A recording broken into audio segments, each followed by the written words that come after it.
the Force be with you. Always. Hey guys, at midnight on Wednesday, I watched Rise of Skywalker. So I thought it's a good time to do a review. Let's do it! Rise of Skywalker is the 5th film installment since Disney bought the franchise, with this one being the end of the new trilogy. The survivors of the Resistance faces the First Order once more as Rey, Finn and Poe's journey continues. With the power and the knowledge of the generations behind them, the final battle commences. At least that's what Google says. This film is full of nostalgia, going back to the original trilogy as well as the prequels, such as bringing back everyone that you can think of. Leia, Luke, Emperor Palpatine, Lando, Carrie Fisher's daughter. That's just off the top of my head. It also lives up to some of the coolest fight scenes we've now become used to with the Star Wars movies. The movie starts with a fight scene and ends with one as well, but builds on some, not all, some of the stories that it started in the first 2 films. And this one actually shows that everyone has grown as individual people, as well as a resistance overall. This, I think, was very welcome, because the end of the last movie, I felt sad and defeated. It's a great movie to watch in the cinema, so go watch it. Now the vague stuff's over, let's get into some spoilers. Spoiler alert! Spoiler alert! I can't believe Kylo Ren and Rey are actually brother and sister. I'm kidding. But you never know. But no, we do know they're not brother and sister. But still, second spoiler alert, people. So, I'm just going to break it down from what I found. To build some context, the Resistance is building, and so is the dark side. And Rey has a vision where she realizes she has to find these hexagon power things. Forgotten the name, sorry guys. To find and destroy the dark side. To do this, she follows clues and finds a dagger. The dagger then leads to the hexagon location, one of which is on the Death Star. So yes, we go back to the Death Star. Characters. General Hux' character develops hugely in this one, and then he's killed. I mean, okay, I guess. In the first film, you see him wanting to become a general. Then in the second one, it's all about him rising to power. Then in a dramatic turn in this film, you find out he's actually a spy who's not bothered about the Resistance, but doesn't want Kylo Ren to win. But why? Can I have a bit of a backstory to understand why? Oh, no, wait. They find out he's a spy and he's killed. I mean, what a waste of a character. Seriously.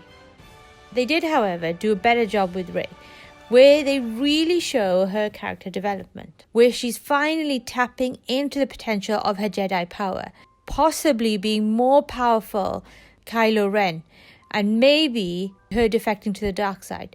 Her fight scenes throughout the movie, but especially with him, are epic. There's no other words to describe it. Even when she accidentally kills Chewie, but don't worry guys, she was mistaken. There's even a build-up to her fighting her so-called dark side on the Death Star, which is just awesome. But then, if you blink, you missed it. They really could have explored it more, but she kind of falls through a door and the scene's over. Like, why? Why? Also, a bit of a side note here, which kind of bugged me. To get to the Death Star, which is stuck in the middle of the sea in really bad, choppy weather, the people who live there say you can't get there in this weather. You have to wait until the morning. But seeing as maybe she has Jedi powers, she uses a cruiser and gets to the Death Star. But no one else can really do it because they don't have Jedi powers. But then Finn and another clone defector gets to the Death Star using the same method. But like 10 minutes ago you were saying no one can do it. But like, whatever. Anyway, back to the film. The film ends with her finding out that she's actually the granddaughter of Emperor Palpatine, who's still alive and has a Sith army in waiting. They also finally answer the question of who her parents were. Side note here, it's villain Elle from Killing Eve. Like, Jodie Comer is her mother. Anyway, so we realise why they abandoned her. Rey kind of goes on throughout the whole film, stating, I'm not going to kill the dark side leader because I might turn evil, because I might have some evil in me. And then, oh wait, she kills Emperor Palpatine. I mean, I get it. She had to overcome that. But still, I thought she was going to use the dagger that she found at the beginning to stab Emperor Palpatine, as it had ancient Sith writing on it. But inevitably, I was wrong. My only thing was, and I think it's only me, but why did Rey and Kylo Ren have to kiss at the end? I mean, I also do get it here. They did have a connection throughout the 3 films, and he never really wanted to kill her. When he had plenty of chances, he just always wanted to turn her to the dark side and give her an opportunity. And at one point, she does actually kill him, but the connection is so strong that she brings him back to life. But not as Kylo Ren, but as Ben, essentially killing off his dark side and bringing him back as Ben, ultimately with him dying and her living. My other issue is, with the dark side defeated, Rey returns back to Luke's house, where she buries both Luke's and Leia's lightsabers. Why would she bury them? They're like holy objects. Wouldn't you respect them and look after them? I know now she's got her own, but still, they were symbols that were given to her to help her on her way. You would keep them and respect them, but she buried them. Then finally, there's no answer for Rey and Finn's relationship. But in the second film, both Rey and Finn have a scene where they mention they're more than friends and then leave it there. And then you would think that in the third film, we'll find out what this means. But the same thing happens again. There's a point where he's about to tell her, and then it's never brought up again.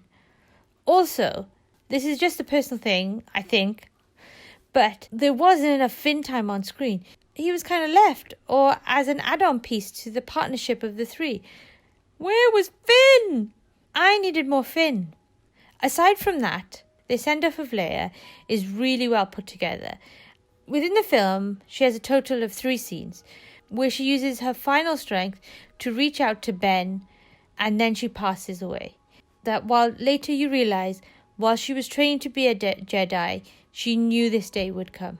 As much as this film is written from a place of nostalgia, and some might say it's written with the fear of maybe disappointing the audience, fans, I think it was quite a good film. For the fans, the VFX shots, pulling on the heartstrings, amazing action scenes in this film, this is a good film. But possibly not the best it could have been. I mean, pulling 40-something years of storyline together into a 2-hour film was a tough mountain to climb.